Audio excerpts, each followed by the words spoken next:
কুমিল্লা জেলার দাউদকান্দি থানার অন্তর্গত ৫ ভিটা জামে মসজিদ কমিটির উদ্যোগে আয়োজিত ২ দিনব্যাপী দ্বিতীয় বাৎসরিক ঐতিহাসিক তাফসিরুল কোরআন মাহফিলের সমাপনী রজনীর স্বনামধন্য সভাপতি, এলাকার কৃতি সন্তান, সর্বজন শ্রদ্ধেয় ব্যক্তিত্ব বড় ভাই জনাব মোহাম্মদ সালাউদ্দিন, আতালাল্লাহু উমরাহু ওয়া বারাকাল্লাহু ফি হায়াতি। সকলে বলেন আমিন। আলোচনা রেখেছেন কুমিল্লার সন্তান হযরত মাওলানা অধ্যাপক লোকমান হোসেন দামাত বারকাতুহুমুল আলিয়া। দাওয়াত দিয়ে সেই কুষ্টিয়া থেকে এ পর্যন্ত কোরআনের কথাগুলো বলার জন্য নিয়ে এসেছেন মাহফিলের সম্মানিত পরিচালক বড় ভাই জনাব মোহাম্মদ আব্দুল মজিদ। হায়াতে তজ্জিবা সিহাতে কুল্লিয়া কামনা করছি, আল্লাহ দান করো, জোরে বলেন আমিন। সম্মানিত পরিচালক, মঞ্চে বসা গণ্যমান্য ব্যক্তিবর্গ, কুমিল্লায় প্রবেশ করলে যার কথা মনে পড়ে সম্বরদিয়ার বড় ভাই জনাব আলহাজ জয়নুল আবেদিন। হায়াতে তজ্জিবা সিহাতে কুল্লিয়া কামনা করছি, সকলে বলেন আমিন। সামনে বসা মুসলমান ভাইরা, পর্দার আড়ালের সম্মানিতা মা এবং বোনেরা, প্রাণ প্রিয় কুমিল্লাবাসী, আল্লাহর দরবারে নত শিরে শুকরিয়া আদায় করছি যে মহান মালিক কোরআনের জন্যে রাতের বেলায় নিয়ে আসলেন। কোরআন বাদ দিয়ে যদি আমাদেরকে কেউ ডাকতো, আসতাম? কোরআনের জন্য যারা রাতের বেলায় বসে আছি, খুশি হয়ে বলছি আলহামদুলিল্লাহ। তিরমিজি শরীফের হাদিস, আল্লাহর নবী বলেন রাতের বেলা 1 ঘন্টা যদি কোরআনের একটা আয়াত বোঝার জন্য মানুষ ব্যয় করে, ও আয়াত যদি নাও বোঝে, ওর উপর যদি আমল নাও করে, 500 রাকাত নফল নামাজের সওয়াব পাবে। কত রাকাত? যেমন তেমন নামাজ না, কবুল হওয়া নামাজ। অনেক মানুষ নামাজ পড়ে, নামাজের ভেতরেই দাঁড়িয়ে দোকানের হিসাব করে। গত 3 তারিখে মাহফিল ছিল গোপালগঞ্জে, মাগরিবের নামাজ পড়তে দাঁড়িয়েছি, আমার সামনে ডিজিটাল প্যান্ট পরে এক যুবক দাঁড়িয়েছে। ও যখন সেজদায় গেল, ওর জান্নাত জাহান্নাম সবই দেখা যাচ্ছে।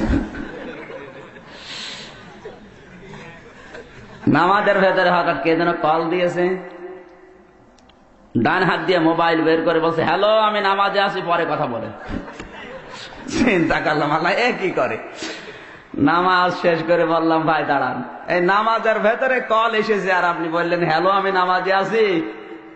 বলছে হুজুর কল আসলে করবো কি? এইরকম নামাজ না। নবীজি বলেন যে নামাজ আল্লাহর দরবারে পৌঁছিয়ে গেছে, এরকম 500 রাকাত কবুল হওয়া নামাজের সওয়াব আমাদের আমল নামায় দিয়েই দিয়েছে। না সুবহানাল্লাহ হয়নি। চিৎকার মেরে বলেন সুবহানাল্লাহ। কোরআন যারা শুনতে এসেছে, নাজিল হওয়ার পর থেকে আজকের এই দিন পর্যন্ত মানবতা 3 শ্রেণীতে বিভক্ত। এখানে যারা আছে ওই 3 প্রকার মানুষই আছে, কথা বোঝা যাচ্ছে?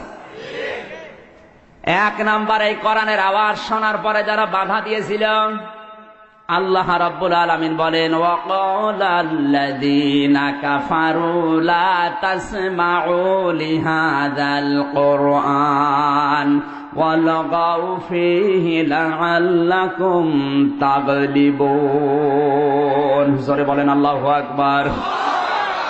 সূরা হামিম সেজদা 24 নাম্বার পারা, 18 নাম্বার পৃষ্ঠা, 10 নাম্বার লাইনে 4 নাম্বার রুকু, 26 নাম্বার আয়াত। এটা তাফসিরে তাবারি, তাফসিরে খাজেন, তাফসিরে জালালাইন, তাফসিরে ইবনে কাসির, তাফসিরে মারিফুল কোরআন, তাফসিরে কাবির, তাফসিরে মনির, আইসারুত তাফাসির, তাফসিরে কুরতুবী। 1টা 2টা না, বিশ্ববিদ্যালয়ের কেন্দ্রীয় লাইব্রেরিতে 18 খানা তাফসির আমি মিলিয়েছি। সব মুফাসসির আয়াতের ব্যাপারে একই কথা লিখেছেন। সুবহানাল্লাহ বলতে পারেন? আল্লাহ পাক বলেন নবী আপনি পৃথিবীর কাফেরদের স্বভাব দেখবেন, কোরআনের আওয়াজ শোনার পরেই তারা বলবে এ কোরআন চলতে দেওয়া হবে না। দুনিয়ায় গান বাজনা সিনেমা থিয়েটার ভিডিও সব চলছে, কোনো বাধা নেই। কোরআন যেখানে আলোচনা হবে ওই জায়গায় তাদের বাধা দেওয়ার চরিত্র তৈরি হবে। সরাসরি বলবে না যে কোরআন শুনতে দেব না, কোরআন যেন মানুষ শুনতে না পারে এজন্য যতগুলো পরিবেশ তৈরি করা দরকার ওইরকম ভীতিপূর্ণ পরিবেশ তৈরি করে দেবে। ওই সময় আবু জেহেল কাফের ছিল আমরা বুঝেছি, এখন অনেক মানুষ আবু জেহেলকে ছাড়িয়ে গেছে। আল্লাহর নবী এই কোরআন যখন আবু বকরের সামনে তেলাওয়াত করলেন তার ঈমান বেড়ে গেল, আর আবু জেহেলের সামনে একই কোরআন পড়েছেন, আবু জেহেলের শয়তানি বেড়ে গেল। এখন এখানে যদি কোনো আবু বকর আসে আর ঈমান বাড়বে, কথা বলেন। আর যদি আবু জেহেল আসে শয়তানি বাড়বে। আমি কিন্তু দলিল দিয়ে কথা বলছি, যদি বিশ্বাস না করেন আপনি লিখে নিন, মোবাইলে তোলেন, যারা আলেম আছে জিজ্ঞাসা করেন। আল্লাহ রাব্বুল আলামিন বলেন কাফেরেরা আইন পাশ করেছিল, লা তাসমাউ লিহাদাল কুরআনি, সব কিছু চলবে, কোরআন চলতে দেওয়া যাবে না। ওরা খুব ভালোভাবে বুঝেছিল মুহাম্মদ যেটা জানাতে চায় এটা যদি মেনে নেই তে আমাদের অবৈধ ক্ষমতা থাকবে না। আবু জেহেল কিন্তু অবৈধভাবে চেয়ারে বসেছিল। এখনো পৃথিবীতে অনেক দেশে আছে যারা অবৈধভাবেই টিকে থাকে, যদিও বাংলাদেশে এখনো শুরু হয়। রাগ করলেন, ও জেনেছিল যে আমার যে ক্ষমতার চেয়ারে তো অবৈধ, আমি যদি মোহাম্মদের এই কথা মেনে নেই আর মানুষ যদি জানতে পারে আমার এই ক্ষমতা টিকবে না, এই জন্যও আগেই নিষেধ করেছে যেন কোরআন মানুষ শুনতে না পারে। ওয়ালগাউ ফিহি, শুধু শুনবে না তা না, কোরআন যেখানে আলোচনা হবে মাহফিল তৈরি হবে ওটা নষ্ট করে দাও। বাংলাদেশে ৯৬% মুসলমান, অথচ এই দেশে অনেক তাফসির মাহফিলে, ওয়াজ মাহফিলে এখনো ৪৪ ধারা জারি আছে। এই ২১ তারিখে মাহফিল ছিল যশোরে, হতে দেয়নি, বলে হবে না, কোরআনের মাহফিল এখানে হবে না, দরকার হয় মমতাজকে নিয়ে আস। যারা বলেছে কথা তারাও মুসলমান। আমি আশ্চর্য হলাম, এর নামে শুধু মুসলমান, ভেতরে রক্ত পরীক্ষা করলে আবু জেহেলের রক্ত ছাড়া কারো রক্ত পাওয়া যাবে না। লাআল্লাকুম তাগলিবুন, ওদের ইচ্ছা ছিল কোরআন মানুষ যদি না শোনে, আমরা যে রমরমা ব্যবসা করছি এটা টিকে যাবে। আজও পৃথিবীতে যাদের এই ধারণা যে আমরা টিকে থাকবো যে কোনো কায়দায়, ওরাই শুধু কোরআনে বাধা দেয়। ২ নম্বরে মানুষ যারা কোরআন শুনতে আসে ওরা বিশ্বাস করে কোরআন আল্লাহর কিতাব, মাওলানা যা বলছে বানিয়ে বলবে না, সব কিছু আমার আল্লাহর কথাই। কোরআনে কারীম জানিয়েছে এরা কারা, ওয়াইযা কিলা লাহুম তাআলাউ ইলা মা আনজালাল্লাহু ওয়া ইলার রাসূলি রাআইতাল মুনাফিকিনা ইয়াসুদ্দুনা আনকা সুদুদা।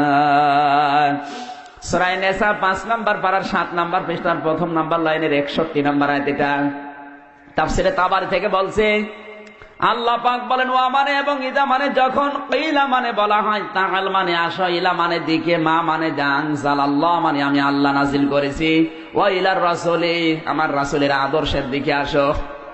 ক্বালু, হে নবী আপনি দেখবেন অনেক মানুষ এই কথা বলতেছে, রাআইতাল মুনাফিকিনা, হে নবী আপনি দেখবেন মুনাফিক যারা, যাদের অন্তরের ভেতরে রোগ আছে, গুড় আছে, যাদের অন্তর অসুস্থ, এই মানুষগুলো কোরআনের বক্তব্য শুনবে, বিশ্বাস করবে, কিন্তু যখন তাদের জীবনের সাথে মিলবে না আস্তে করে পেছন ফিরে কিটে পড়বে।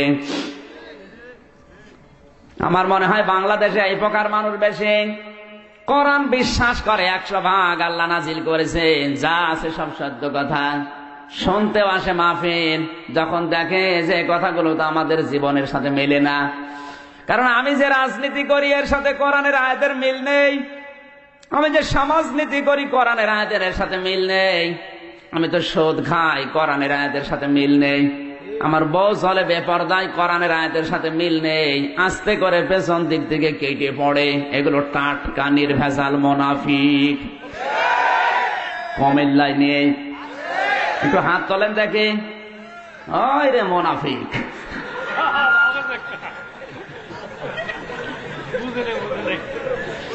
তিন নম্বরে কোরআন শুনতে আসে তারা যারা মুমিন।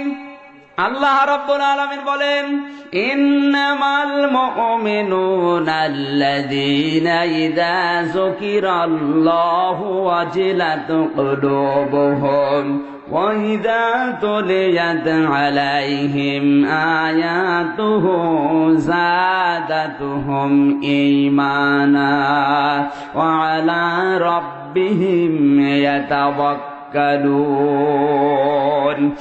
সূরা আনফাল 9 নম্বর পারা 16 নম্বর পৃষ্ঠা 4 নম্বর লাইনের প্রথম নাম্বার উপর 2 নম্বর আয়াত। এটা তাফসিরে বাইজাবি থেকে বলছি। আল্লাহ পাক বলেন, মুমিন যারা, তাদের সামনে আল্লাহর নাম উচ্চারণ হলে ওদের অন্তর কেঁপে ওঠে। ওয়াজিলাত শব্দের ব্যাখ্যায় মুফাসসির 3টা অর্থ দিয়েছেন। আপনার ভেতরে ঈমান আছে কিনা এটা বোঝা যাবে আয়াত দিয়ে। কোন মানুষের ভেতরে যদি ঈমান থাকে, ওয়াজিলাত শব্দের ব্যাখ্যা বলছে। এবার বাম স্তনের 2 আঙ্গুল নিচে একটা গোস্তের টুকরা আছে, আরবিতে যার নাম কলব। নবীজি বলেন, কোরআনের আওয়াজ শোনার পরে, আল্লাহর বড়ত্বের কথা শুনলে ওদের ওই অন্তরের গোশতটুকু কেঁপে উঠবে। তাহলে বুঝবে ওর ভেতরে 1 নম্বরে ঈমানদার। গোস্তের টুকরা যদি কেঁপে না ওঠে, ওর শরীরের যে পশমগুলো আছে খাড়া হয়ে যাবে। এটাও যদি কেঁপে খাড়া হয়ে না যায়, বুঝবে ওর অন্তরের ভেতরে একটু আনন্দ লাগবে। আল্লাহর নবী বলেন, এই 3টি বিষয়ের একটাও যদি পাওয়া না যায়, কোরআনের মাহফিলে আসলে কি হবে? ওটার ঈমান নেই, ওটা বেঈমান। এখানে হয়তো নেই। এখন আপনি নিজের সাথে পরীক্ষা করেন আয়াতটা দিয়ে। আল্লাহর কথাগুলো শুনলে বাম স্তনের 2 আঙ্গুল নিচে যে গোস্তের টুকরা আছে ওটা কেঁপে কেঁপে উঠছে নাকি? যদি না ওঠে, পশমগুলো খাড়া হয়ে যাবে। আল্লাহর নবী বলেন, এটাও যদি না হয়, অন্তরে একটু শান্তি শান্তি লাগবে। কার কোনটা হচ্ছে নিজের দিকে তাকান। কি বোঝা যাচ্ছে না? কারণ কোরআনের আয়াত শুনলে আবু বকরের মতো যাদাতুহুম ঈমানা, ঈমান তার বাড়বে। এ গ্যারান্টি কার? আল্লাহর গ্যারান্টি মিথ্যা হবে? কোরআন শোনার পরে ঈমান এত বেড়ে যাবে। ওয়া আলা রাব্বিহিম ইয়াতাওয়াক্কালুন। দুনিয়ার যত বিষয় আছে, এই সব বিষয়ে তারা ভরসা করবে আমার আল্লাহর প্রতি। এই 3 প্রকার মানুষ কোরআন শুনছে, এখন এসেছে কিয়ামত পর্যন্ত শুনবে। এখানে ওই রকম মানুষ আছে না নেই? আল্লাহ আমাদের 3 নম্বরে যারা আছে মুমিন, ঈমান যেন আজকের আয়াত তেলাওয়াত করে, শ্রবণ করে, আমল করার কারণে আল্লাহ বাড়িয়ে দেন। জোরে বলেন আমিন। দরুদ পড়ি, সালাম পাঠাই আমাদের নবী, বিশ্ব নবী, মানবতার বন্ধু মুহাম্মদুর রাসূলুল্লাহ সাল্লাল্লাহু আলাইহি ওয়াসাল্লামের প্রতি, যাকে শুধু ভালোবাসা মহব্বত দিয়ে এই রবিউল আউয়াল মাসে আমরা শেষ করে দিলাম। রবিউল আউয়াল মাস 1 বছর পরে পরে আসে, আর আমরা যত ভালোবাসা মহব্বত আদর দিয়ে নবীকে বিদায় করে দেই। পুরা কোরআন শরীফের ভেতরে এমন কথা কোন জায়গায় নেই। আল্লাহর নবীকে কেউ যদি ভালোবাসে, মহব্বত করে, আদর করে, আল্লাহ তাকে মাফ করে দেবে। কিয়ামতের দিন আল্লাহ তাকে জান্নাতে দিয়ে দেবে। এ কথা কোনো জায়গায় নেই। অথচ বাংলার ময়দানে অনেক বক্তা ওয়াজ করছে, নবীকে যদি ভালোবাসো আল্লাহর ভালোবাসা পাওয়া যাবে। কথা বলছেন না কেন? এই যে তোফাজ্জল হোসেন ভৈরবী, আব্দুল খালেক শরীয়তপুরী, হাবিবুর রহমান শক্তিবাদী, নাম ধরে বললাম এই জন্য মানুষ মনে করে সবই মনে হয় কোরআন হাদিসে আছে। এগুলো সব বানিয়ে বানিয়ে বলে। কোরআন যারা পড়তে পারে আসুন জিজ্ঞাসা করেন, কোন আলেম নিয়ে আসবেন, নিয়ে আসেন। আমি চ্যালেঞ্জ দিয়ে বলছি, আল্লাহর নবীকে কেউ যদি ভালোবাসে আল্লাহ তাকে মাফ করে জান্নাতে দেবে, এরকম কোন কথা কোরআনে নেই। কোরআনে কারিমে আল্লাহ জানিয়েছেন, কুল ইন কুনতুম তুহিব্বুনাল্লাহা ফাত্তাবিউনি ইউহিব্বুকুমুল্লাহ ওয়া ইয়াগফির লাকুম যুনুবাকুম আল্লাহু গফুরুর রহিম। জোরে বলেন আল্লাহু আকবার। সূরা আলে ইমরান 3 নম্বর পারা 13 নম্বর পৃষ্ঠা 4 নম্বর লাইনে 4 নম্বর রুকুর 31 নম্বর আয়াত। এটা তাফসীরে ইবনে কাসির থেকে বলছি, কান লাগাবেন। কুল মানে হে নবী আপনি বলুন, ইন কুনতুম তুহিব্বুনাল্লাহ, যদি তোমরা আল্লাহর প্রিয় পাত্র হতে চাও, যদি আল্লাহর ভালোবাসা পেতে চাও, ফাত্তাবিউনি, আমি রাসূলকে অনুসরণ করো। কি করো? আমি রাসূলকে ভালোবাসো, এ কথা কিন্তু জায়গায় নেই। তাহলে আল্লাহ হাফ বোন দিতেন। যারা আরবি গ্রামার বোঝে জিজ্ঞাসা করেন। তাবউন শব্দটার ব্যাখ্যায় আমি যতগুলো অভিধান দেখেছি আরবিতে বিশ্ববিদ্যালয়ে, সবগুলো অভিধান বেত্তারা তাবউন মানে লিখেছে দেখে দেখে চলা। তাবাইন এই 3টি অক্ষরের সমন্বয়ে শব্দটা গঠিত। আপনার সামনে একটা মানুষ হেঁটে যাচ্ছে, পায়ের ডিস্টেন্স কতটুকু রেখে চলে, কিভাবে হাত নাড়ায়, কিভাবে মাজা দোলায়, ওইটা দেখে দেখে চলার নাম তাবউন। রাসূলকে আল্লাহ তাবউন করতে বলেছেন, অনুসরণ, ভালোবাসা না। অথচ আজ বাংলাদেশে আশেকে রাসূলের অভাব নেই। কেউ আশেকে রাসূল, কেউ আওলাদে রাসূল। অনেক ভণ্ড এখন নতুন নতুন বের হচ্ছে, নামের আগে বিশ্ব আশেকে রাসূল, আওলাদে রাসূল লিখে দেয়। ওরে শয়তান! আওলাদে রাসূল যদি কেউ দাবি করে, ইমাম হোসাইন আওলাদে রাসূল ছিলেন, রাজতন্ত্রের বিরুদ্ধে জীবন দিয়েছিলেন। এই কথা বলেন না কেন?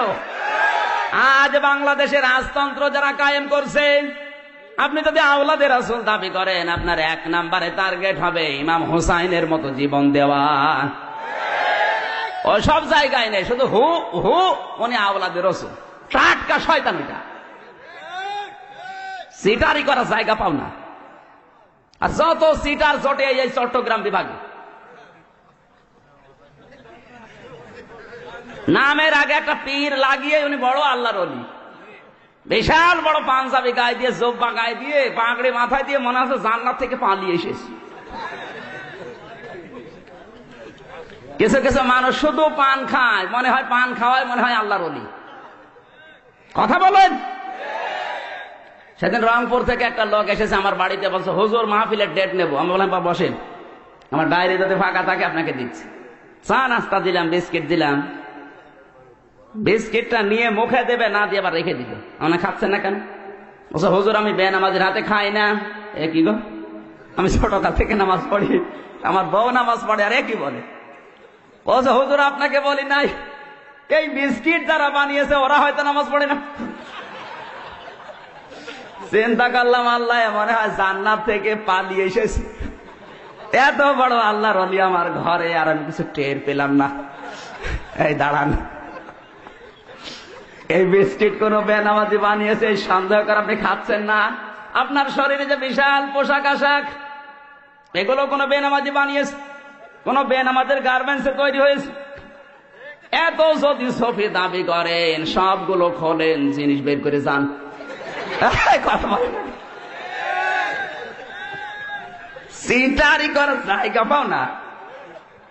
পরে কল দিলাম রংপুরে বড় ভাইয়ের কাছে যে এইরকম একটা লোক আপনার বাড়ি থেকে এসেছে, আপনার এলাকা থেকে। লোকটা কেমন? বলছে ওরে বাবা তো টাটকা সুদখোর, এলাকায় টাকা ছেড়ে রাখে, টাকা আসে ওই টাকা তোলে, উনি খায় আর আল্লাহ আল্লাহ করে।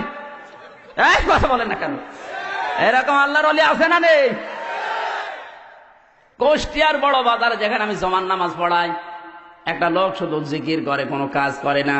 জিজ্ঞাসা করলাম ভাই আপনি কি করেন? বলছে হুজুর আমার কোনো কাজ নেই। কি খান? বাবার জমি ছিল, বিক্রি করে ব্যাংকে রেখে দিয়েছি 35 লাখ টাকা।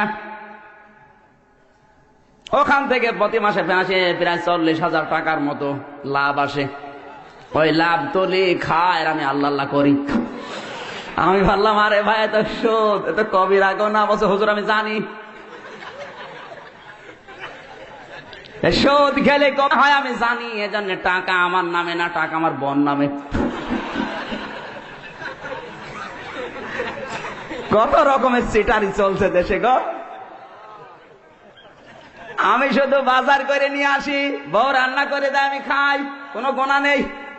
গোনা যদি হয়েও যায় জিকির করি আর নামাজ পড়ি, নামাজ জিকির আর ওই গোনা কাটাকাটি, মাঝখানে জান্নাতে যাব ফাও।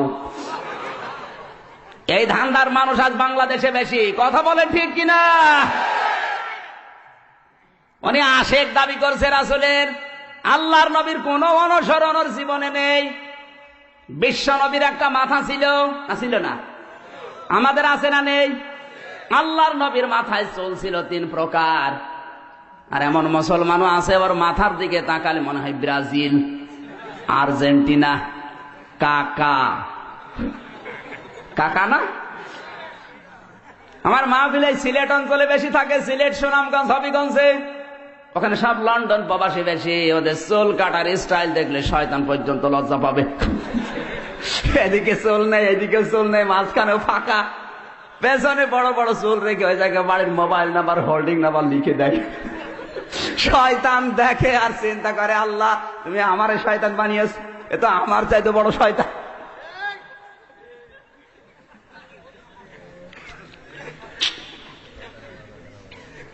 মাথার ভেতরে রাসূলের অনুসরণ নেই, ইত্তেবা নেই। এরপরে আসেন দাড়িতে। অনেক মানুষ প্রতিদিন দাড়ি কাটে, না এলাকায় নেই?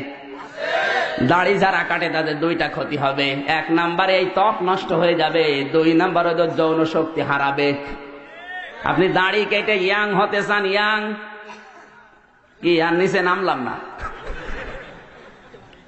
যতই উপরে উপরে ইয়াং লাগে, ভেতরে কিন্তু দুর্বল। এই কথা বলেন না কেন? দাড়ি কাটেন কারা কারা? হাত তোলেন তো। অনেক মানুষ কিন্তু বলে যে হুজুর এত বউ পায় সুন্দর কি করে? হুজুর বউ পাবে সুন্দর কি করে জানো না? হুজুরের যৌবন তোমার মতো বিক্রি হয় না। কথা বলেন না কেন? তোমার যৌবন তো বিয়ের আগেই হোটেলে বিক্রি হয়ে গেছে। হুজুর দাড়ি রাখার কারণে ওর যৌবন এখনো অটুট আছে, এই জন্য হুজুর আর সুন্দর বউ পায়। আর নিচে নামা লাগবে। দাড়ির ভেতরে আপনার আদর্শ নেই, অনুসরণ নেই। এরপরে যত নিচে নামবেন তত সমস্যা। আজ নিচে নামতে নামতে যত নিচে নামা যাচ্ছে, কোন জায়গায় রাসূলের আদর্শ নেই। উনি আশেকে রাসূল দাবি করে বসে আছে। এই জন্য বাস্তবতায় বলছি, সাফ করে যারা রাসূলকে শুধু ভালোবাসা মহব্বত দিয়ে এই রবিউল আউয়াল পার করে দিলেন, আপনাকে আল্লাহ মাফও করবে না, জান্নাতেও দেবে না, তার গ্যারান্টি আয়াত। হাজার হাজার কথা তাফসীরে ইবনে কাসিরে আছে। রাসূলকে সারা জীবন ভালোবেসেছিল, আদর করেছিল, চুমা দিয়েছিল, মহব্বত করেছিল তার আপন চাচা আবু তালিব, কিন্তু আল্লাহ তাকে মাফও করে না, জান্নাতেও দেয় নাই। কথা বলেন না কেন?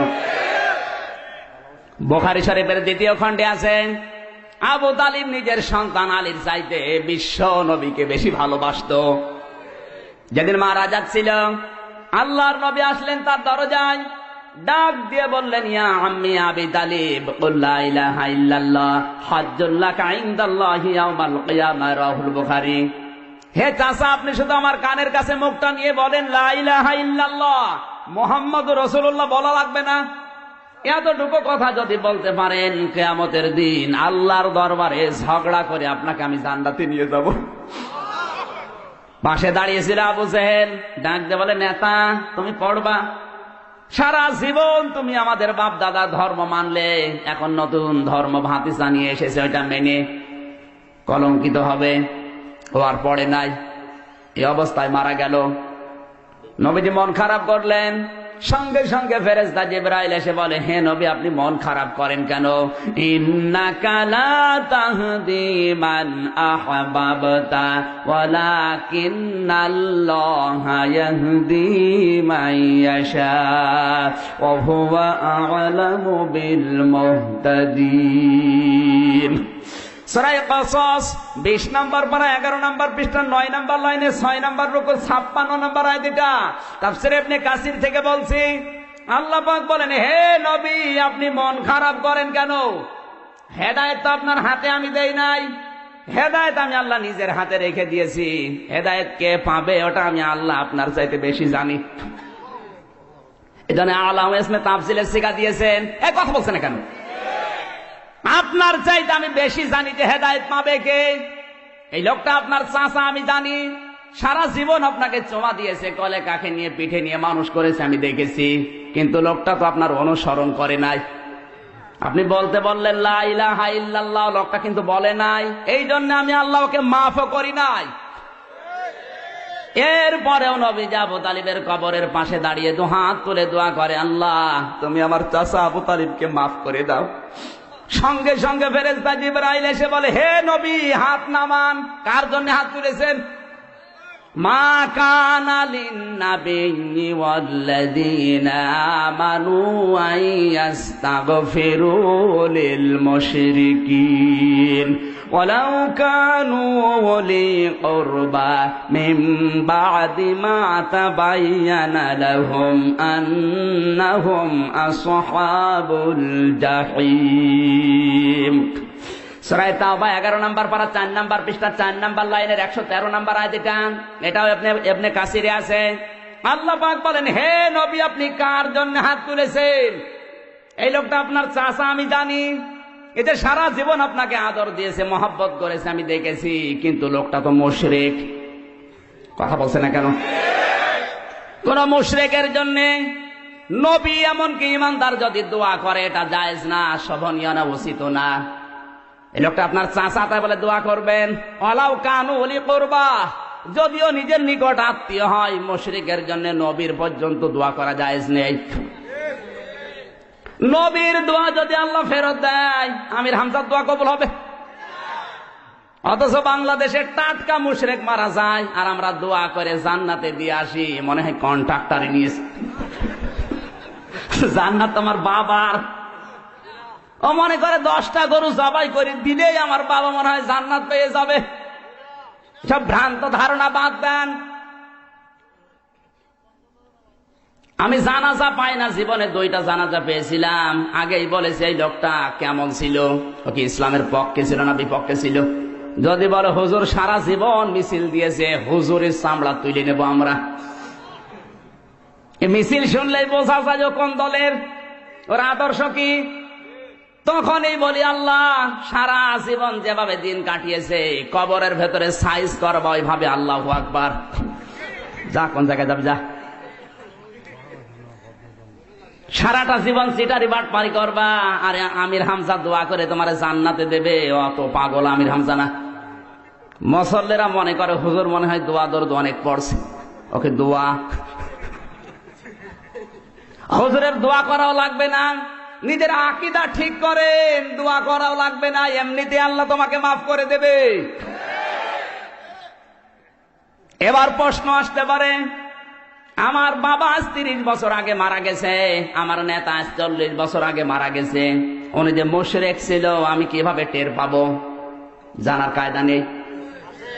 আরে ভাই, আপনার নেতা মারা গেছে 40 বছর আগে, আর কোরআনে কারিমে আল্লাহ আয়াত নাযিল করে জানিয়েছে 1500 বছর আগে। এবার আপনি মেলাবেন আপনার নেতা কি অবস্থায় মারা গেছে এবং কোথায় আছে।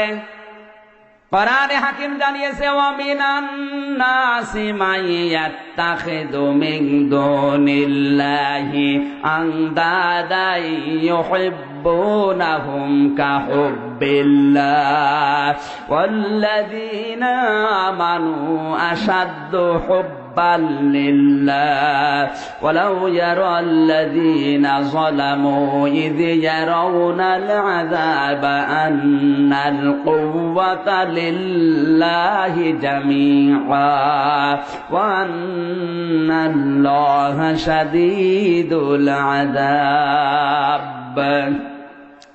সূরা বাকারা 2 নম্বর পারা 4 নম্বর পৃষ্ঠার 1ম নম্বর লাইনের 165 নম্বর আয়াত। এটা তাফসীরে ইবনে কাসির এটাও আছে। আল্লাহ পাক বলেন, অনেক মানুষ এমন আছে আমি আল্লাহকে যেভাবে ভালোবাসা দরকার ওই ভালোবাসা তারা দুনিয়ার মানুষকে দিয়ে দিয়েছে। কথা বলছেন না কেন? এই জন্য কোন ওলি আল্লাহর অনুসরণ করতে আল্লাহ কিন্তু কোরআনে নিষেধ করেছেন। এখন যারা পীরের মুরিদ, ওদের মন খারাপ হয়ে গেল। আরে ভাই, আমিও তো পীরের মুরিদ। কোরআনে কারীম জানিয়েছে অনুসরণ করতে, ওলি আল্লাহর নিষেধ করলেন কেন আল্লাহ? ইত্তাবিউ মা উনসিলা ইলাইকুম মির রাব্বিকুম ওয়া লা তাত্তাবিউ মিন দুনিহি আউলিয়া কলিলাম মা তাযাক্কারুন। কান লাগান। সূরা আরাফ 8 নাম্বার পারা 10 নাম্বার পৃষ্ঠার 2 নাম্বার লাইনের 1 নাম্বার রুকুর 2 নাম্বার আয়াত। এটা তাফসিরে বাইজাবি থেকে বলছে। আল্লাহ পাক বলেন ইত্তাবিউ। তাফসিরে বাইজাবি যারা পড়তে পারে জিজ্ঞাসা করেন, আরবি গ্রামার দিয়ে তৈরি। আল্লাহ বলেন অনুসরণ করো সবাই মিলে মা উনজিলা ইলাইকুম মির রাব্বিকুম। উনজিলা এটা মসুরের সিগা। ইলাইকুম তোমাদের প্রতি নাজিল করা হয়েছে, মির রাব্বিকুম তোমাদের প্রতিপালকের পক্ষ থেকে, আল্লাহর পক্ষ থেকে যেটা এসেছে ওর নাম কি? জোরে বলেন। ওয়ালা তাত্তাবিউ মিন দুনিহি আউলিয়া। কোন ওলির অনুসরণ করার দরকার নেই। আজ বাংলাদেশে ওলির অনুসরণ করতে যে মানুষ বিভ্রান্ত হচ্ছে বেশি, এই জন্য আল্লাহ ওলির বহু বচন আউলিয়া দিয়েছেন। আপনি সৌদি আরবে যান, কোন পীর পাবেন? কথা বলেন না কেন? যত পীর শুধু ভারত, পাকিস্তান আর বাংলাদেশে। আল্লাহ কেন নিষেধ করলেন? তাফসির গুলো আপনি গবেষণা করেন, কারণ আছে না নেই? জোরে বলেন। কারণ হচ্ছে আল্লাহ জানে অনেক মানুষ এমন আছে তারা আল্লাহর চাইতে আব্বাকে বড় মনে করবে। এখন যেমন অনেকে আল্লাহর চাইতে আব্বাকে বেশি বড় মনে করে। আল্লাহকে গালি গালাজ করলে, রাসূলকে গালি দিলে অসুবিধা নেই, বাবাকে কেউ যদি গালি দেয় তার ফাঁসি হবে। কথা বলেন না কেন? অনেক পীরের মুরিদ আছে অন্ধ ভক্ত, ওর সামনে আল্লাহ রাসূলকে গালি দিলে কিছু মনে করে না, পীর সাহেবকে গালি দিলে তার খবর আছে। এই জন্যই আল্লাহ জানিয়েছে অনেক মানুষ এমন আছে আল্লাহকে যেভাবে ভালোবাসা দরকার ওই ভালোবাসা তারা দুনিয়ার মানুষকে দিয়ে দিয়েছে। অনেকে মনে করতে পারে আল্লাহকে পাওয়ার জন্য মনে হয় আব্বা ধরতে হবে, এজন্য আব্বারও অভাব নেই। দয়াল বাবা, পীর বাবা, ছেসড়ি বাবা, এখন আবার বের হচ্ছে ন্যাংটা বাবা। কুমিল্লায় মনে হয় ওগুলো নেই, যতগুলো আছে কুষ্টিয়ার লালন সার মাজারে ন্যাংটা কিচ্ছু নেই, ও বলে অলি। একবার রাত 9টার সময় যে একেবারে দুধ খাওয়াচ্ছে, বলো ভাই কি করেন? বলছে হুজুরে আল্লাহর অলি। আল্লাহর অলি এর পোশাক আশাক কই? হুজুর পোশাক নেই, তাতে কি হয়েছে? মাল আছে। মাল যাচ্ছে সব তো দেখা যাচ্ছে। এ মাল তো সবার আছে, নতুন মাল দেখাও। মানুষ মনে করে ওই আল্লাহর অলি। আজ বাংলাদেশে সবচাইতে বেশি পীর হচ্ছে ন্যাংটা মানুষ। বিভিন্ন জায়গায় ন্যাংটা পীরের আবির্ভাব হয়। মানুষ মনে করে আল্লাহকে ধরতে হলে মনে হয় বাবাকে ধরা লাগবে, এই জন্য ওয়ালা তাত্তাবিউ মিন দুনিহি আউলিয়া দিয়েছেন আল্লাহ। একটা কথা আপনি খণ্ডন করতে পারবেন না। কলিলাম মা তাযাক্কারুন। আল্লাহ বলেন আমার আফসোস, আমার ঘোষণা শোনার পরে কিছু মানুষ আমার উপদেশ মেনে নেয় আর বাকিগুলো সবই মুখ ফিরিয়ে চলে যায়। এদেশে নেই? আল্লাহর ওয়াজ শোনার পরে কেউ যদি মন খারাপ করে কি হবে তার বলেন তো? যালিকা বিআন্নাহুম কারিহু মা আনজালাল্লাহু ফাআহবাতা আমালাহুম। সূরা মুহাম্মদ 26 নাম্বার পারা 6 নাম্বার পৃষ্ঠা 9 নাম্বার লাইনে 1 নাম্বার রুকুর 9 নাম্বার আয়াত। এটা তাফসীরে তাবারী থেকে বলছে আল্লাহ পাক বলেন আমি যেটা নাজিল করেছি এটা মানে না এমন না। কোরআনে যতগুলো বিধান দিয়েছি কোন মানুষ যদি একটু মন খারাপ করে, কেউ যদি বলে যে এত পারা যায়, আল্লাহ বলেন ফাআহবাতা আমালাহুম, ওর পেছনের যত ভালো কাজ সব নষ্ট হয়ে গেছে। কারিহু মানে অপছন্দ করা। কেউ যদি মনে মনে ঘৃণা করে, অপছন্দ করে, আল্লাহর কোন বিধানকে মানে না এমন না। যদি মন খারাপ করে, শুধু শুধু অপছন্দ করে, ফাআহবাতা আমালাহুম, আমলের বহুবচন আমাল। এখানে বক্তব্যের মাঝখানে ফা আছে। যারা আরবি গ্রামার বলে জিজ্ঞাসা করেন ফাটা আল্লাহ কখন ব্যবহার করেন, ফাটা অনিষ্টাবার্তে ব্যবহার হয়। তার মানে উপরের এই কথাগুলো কোন মানুষ যদি মেনে নেয় অবশ্যই ফাআহবাতা আমালাহুম, ওর যত নামাজ রোজা হজ যাকাত ছিল সব আল্লাহ নষ্ট করে দিয়েছেন। শুধু অপছন্দ করলে যদি নষ্ট হয়, কোন মানুষ যদি না মানে তার কি হবে? কোরআনে কারীম জানিয়েছে ওয়ামান আযলামু মিম্মান যুক্কিরা বিআয়াতি রাব্বিহি সুম্মা আ'রাদা আনহা ইন্না মিনাল মুজরিমিনা মুনতাকিমুন।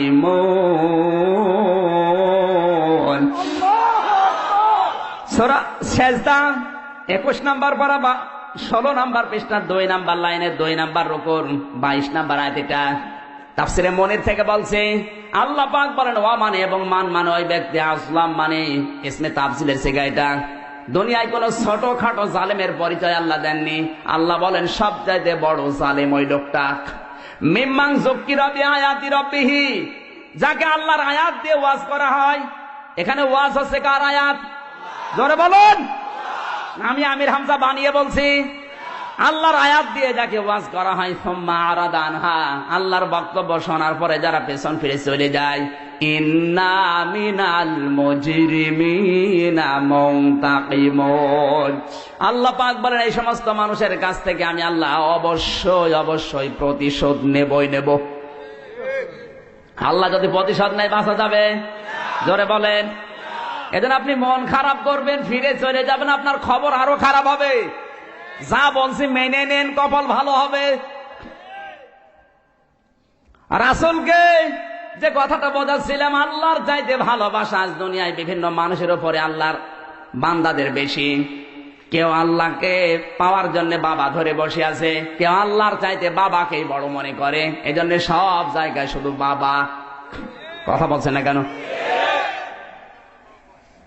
আন্নাল কুব্বাতা লিল্লাহি জামিয়া দিয়েছেন আল্লাহ আয়াতের মাঝখানে যে শব্দটা, আল্লাযীনা আমানু আশাদ্দু হুব্বাল লিল্লাহ, কিন্তু যাদের ভেতরে ঈমান আছে এই মানুষগুলোর কাছে সবচাইতে বেশি প্রিয় আমি আল্লাহ। কথা বলেন না কেন? আন্নাল কুব্বাতা লিল্লাহি জামিয়া, দুনিয়ার সব কিছুর উপরে ক্ষমতা কার? কিন্তু অনেক মানুষের এই বিশ্বাস বাংলাদেশে আছে যে ক্ষমতার উৎস জনগণ। জিনা মানে বিশ্বাস নেই। ওরা মনে করে ক্ষমতায় রাখার মালিক জনগণ। ক্ষমতায় রাখার মালিক কে? সেদিন সিরাজগঞ্জে এক মাহফিলে স্টেজে ওঠার সময় এক লোক এসে বলছে, হুজুর কোরআনের কথা দেখে বলবেন ক্ষমতায় আছি আমরা। ক্ষমতায় কে ওরা? ক্ষমতায় কে? জোরে বলেন। যারা বলে কোরআনের কথাও দেখে বলবেন ক্ষমতায় আছি আমরা, ওরা কি কোরআন আল্লাহর ক্ষমতা বিশ্বাস করে? জোরে বলুন। কোরআনের অধিকাংশ আয়াতে নিজের বড়ত্বের কথাগুলো আল্লাহ প্রকাশ করছেন। এই জন্যে রব্বুল আলামিন জানেন মানুষ অধিকাংশ গুলো আমি আল্লাহ বাদ দিয়ে অন্যের সামনে ধর্ণা দেবে। তাবারাকাল্লাযী বিয়াদিহিল মুলকু ওয়া হুয়া আলা কুল্লি শাইইন কাদির। জোরে বলেন আল্লাহু আকবার। বরকতশালী সেই আল্লাহ যিনি সব কিছু থেকে পবিত্র মুক্ত, সব কিছুর উপরে ক্ষমতা কার? জোরে বলেন কার? এই আয়াত অনুযায়ী যাদের বিশ্বাস, যাদের টেন্ডেন্সি, যাদের থিওরি ক্ষমতার উৎস জনগণ, ওরা কিন্তু মুশরিক। কি কথাটা আপনি খণ্ডন করতে পারবেন? সুতরাং এই সমস্ত মুশরিক যদি মারা যায়, সে যে দলের হয় হোক, এ মুশরিক যদি মারা যায় আর আমির হামজা যদি দোয়া করে, আল্লাহ যদি মাফ করে দেয়, তাহলে আবু তালেবকেও মাফ করা লাগবে। কথা বলছে না কেন? নবীজির দোয়া যেখানে আল্লাহ ফেরত দিচ্ছে চাচা মুশরিক, এই জন্য আমির হামজা কেন? কাবা শরীফের ইমাম আব্দুর রহমান সুদাইসিকে দোয়া করালেও কাজ হবে না। যদি কোন মুশরিকের জন্য কাবার ইমামের দোয়া কবুল হয়, তাহলে আল্লাহর নবীর দোয়া তার চাচার জন্য কবুল হওয়া লাগবে। এই জন্য শুধু ভালোবাসা, শুধু মহব্বত না। আর সারা বাংলাদেশ, ভারত, পাকিস্তান এইটা ছেয়ে গেছে শুধু ভালোবাসা, শুধু মহব্বত রসুলকে দেয়, কোনো অনুসরণ নেই। শরীর থেকে শুরু করে, পরিবার থেকে শুরু করে, আন্তর্জাতিক জীবন পর্যন্ত কোন জায়গায় রাসূলের অনুসরণ নেই, শুধু আছে ভালোবাসা। ইয়া নবী সালাম। ওই দেখেন, চুপ করেন, কোথায় পেছনে ভণ্ডামি এসব? এসব ভালোবাসা বাদ দেন, এখন থেকে অনুসরণ হবে। আল্লাহ বলেন অনুসরণ যদি করে ইউহিব্বুকুমুল্লাহ, আমি আল্লাহ নিজেই তাদেরকে ভালোবাসবো। ওয়ায়াগফির লাকুম যুনুবাকুম, আমি আল্লাহ যাকে ভালোবাসি তাকে 2টা পুরস্কার দেই। 1 নম্বরে তার জীবনের যত গুনাহ ছিল সব মাফ করে দেয়। ইয়াগফির এটা মজারের আলোচনা, বর্তমান ভবিষ্যৎ প্রেজেন্ট ফিউচার। জামবন 1 বছর, জুনুব বহু বছর। কোন মানুষ যদি রাসূলকে অনুসরণের সিদ্ধান্ত নেয়, যখন থেকে সিদ্ধান্ত নেবে অনুসরণ করব, আল্লাহ বলেন গ্যারান্টি দিলাম ওই মুহূর্তে ওর জীবনের গুনাহ সব মাফ। আপনি একটা আয়াত কোরআনের ভেতরে দেখান তো যে রাসূলকে ভালোবাসলে আল্লাহ জীবনের গুনাহ মাফ করে দেবে, জান্নাতে দিয়ে দেবে। নেই। একটা হাদিসে আছে, লা ইউমিনু আহাদুকুম হাত্তা আকুনা হাব্বা ইলাইহি মিন ওয়ালিদিহি ওয়া ওয়ালাদিহি ওয়ান নাসি আজমাইন। ওই পর্যন্ত ঈমানদার হওয়া যাবে না যতক্ষণ পর্যন্ত তোমার সন্তানাদি, নেতা খেতা, দুনিয়ার সব মানুষের চাইতে বিশ্ব নবীকে বেশি ভালো না বাসবে। আহাব্বা এই জায়গায় আছে ইসমে তাফসীর। এখানে ঈমানের কথা, জান্নাতে দিয়ে দেবে আল্লাহ, আপনাকে মাফ করে দেবে কথা এখানে নেই। হাদিস যা পড়তে পারে জিজ্ঞাসা করেন, হাসিয়ার ভেতরে আছে। কোরআন হাদিস তো পড়ে না, কোন বাবা কি বলে শুধু ওইটা নিয়ে পাগল। কুমিল্লা, নোয়াখালী, ফেনী এগুলো বেশি মনে করছেন হুজুর কিছু জানে না। হুজুর ভার্সিটির মাল, সব খবর হুজুরের কাছে আছে। এই সমস্ত জেলাগুলো এগুলো বেশি, এরা বাবা ভক্ত, নিজের বাবার খবর নেই। কোন বাবা আকাশ থেকে নামে ওই বাবার জন্য পাগল। রাগ করলেন? এজন্য এখন থেকে শুধু ভালোবাসা না অনুসরণ? জোরে বলুন। অনুসরণ করলে আল্লাহ জীবনের গুনাহ সব মাফ করে দেয়। কারণ একফির যারা গ্রামার বজে জিজ্ঞাসা করে, মোজারে দিয়েছেন আল্লাহ, যখন থেকে শুরু করবেন ওই জায়গা থেকে আল্লাহ জীবনের সব গুনাহ মাফ করে দেবে। অনুসরণ নাই, উনি শুধু ভালোবাসা দিয়ে জীবন কাটিয়ে চলে যাচ্ছে। আমার ভাইরা এবার আসেন, আজকের তেলাওয়াত কি আয়াত, যেটা আমার আলোচনার সাবজেক্ট জিকির। কি বললাম? জোরে বলেন। আল্লাহর জিকির এবং তার তাৎপর্য। সারা পৃথিবীতে এখন যত ভেজাল, সমস্যা আর ঝামেলা এই জিকির নিয়ে। আপনাদের চট্টগ্রাম বিভাগে এটা বেশি, এই জন্য আমি সাবজেক্টটা নিলাম। যত সমস্যা ভেজাল দেখবেন জিকির নিয়ে। যে কোনো বাবার দরবারে যাবেন, কি দেবে? জোরে বলেন। পীরের দরবারে যাবেন, জিকির দিয়ে দেবে। চরমনায় যান, আটরশি যান, ফুরফুরায় যান, দেওয়ানবাগে যান, রাজারবাগে যান, সুরেশ্বরে যান, যেখানে যাবেন আগে দেবে কি? জোরে বলেন। এখন এই জিকির কাকে বলে, আসলে জিকির কোরআন হাদিসে আছে কিনা এটা জানা দরকার। সেদিন চাঁপাই নবাবগঞ্জে গিয়েছিলাম, শুনলাম জিকির করতে করতে গাছে উঠে বসে আছে। জিজ্ঞাসা করলাম গাছে কেন? বলছে হুজুর জিকিরের ফয়েজে উঠেছে। ওরে শয়তানি, জিকিরের ফয়েজে তুমি গাছে ওঠো, মানদার গাছ খুঁজে পাও না? মানদার গাছে ওঠো দেখি কেমন জিকিরের ফয়েজ। কথা বলেন। কুষ্টিয়ার লালন শাহর মাজারে জিকির হয়, নারী আর পুরুষ, রাত 11টার পরে সব এক জায়গায়। বিভিন্ন পীরের দরবারে শুধু জিকির, কোনো কিছু নেই তাছাড়া। বলে পানির নিচে বাতি জলে, ঝড় বাতাসেও লেবে না। এ বাবার মরিদ হলে জিকির ছাড়া আর কিছু লাগে না। আসলে যে জিকির, এটা কিন্তু গুরুত্বপূর্ণ বিষয়। জিকির কোরআন হাদিসে আল্লাহ কি অর্থে ব্যবহার করেছেন আজকে জানতে হবে আমাদের। কথা বলেন ঠিক কিনা? এই জন্য আজকের আলোচনার বিষয় কি? জোরে বলুন। জবান ছেড়ে তেলাওয়াত করেন, আউযু বিল্লাহি মিনাশ শাইতানির রাজিম, বিসমিল্লাহির রহমানির রহিম, ফাযকুরুনি আযকুরকুম ওয়াশকুরুলি ওয়ালা তাকফুরুন। সাদাক্তা ইয়া রব্বানা। সূরা বাকারা 2 নম্বর পারা 2 নম্বর পৃষ্ঠা 9 নম্বর লাইনের 152 নম্বর আয়াত। একটা মাত্র আয়াত আমি তেলাওয়াত করেছি। আমার যতটুকু জ্ঞান আছে কোরআন হাদিসের উপর আর বাস্তবতার উপরে, আমি যদি কিয়ামত পর্যন্ত আয়াত পাই, আর আজকের এই আলোচনার আয়াত নিয়ে যদি শুরু করি, কিয়ামত হয়ে যাবে, শেষ হবে না।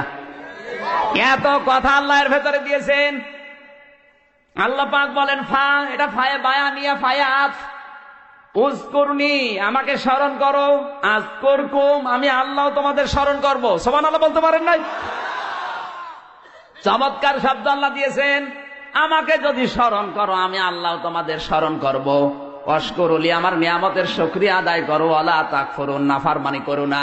শব্দ আল্লাহ 4টা দিয়েছেন। কয়টা? ধরে বলেন। আমাকে স্মরণ করো, আমি স্মরণ করব। আমার নিয়ামতের শুকরিয়া আদায় করো, নাফরমানি করবা না। 4টা শব্দ বোঝা হয়ে গেছে।